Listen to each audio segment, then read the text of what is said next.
বিসমিল্লাহির রহমানির রাহিম। 25শে বৈশাখ 1432 এবং 8ই মে 2025-এর দৈনিক করতর সংবাদে আসছে, যুদ্ধ শুরু করেছে ভারত এবং শেষ করবে পাকিস্তান। ধর্মীয় নেতা আমির সিরাজুল হক। আন্তর্জাতিক ডেস্ক। কাশ্মীর নিয়ে পাল্টাপাল্টি হামলার জেরে উত্তপ্ত হয়ে উঠেছে ভারত পাকিস্তান সীমান্ত।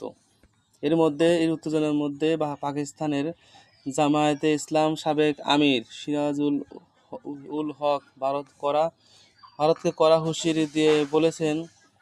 এক ভিডিও বার্তায় তিনি বলেন, যুদ্ধ শুরু করেছে ভারত, কিন্তু এর শেষ করবে পাকিস্তান। তিনি পাকিস্তানের সশস্ত্র বাহিনীর তাৎক্ষণিক জবাবের প্রশংসা করে বলেন, দেশের সার্বভৌমত্ব রক্ষা গোটা জাতি সেনাবাহিনীর পাশে রয়েছে। এবং সিরাজুল হক বলেন, পাকিস্তান শান্তি চায়, তবে জাতীয় স্বার্থে কোনো অগ্রাসন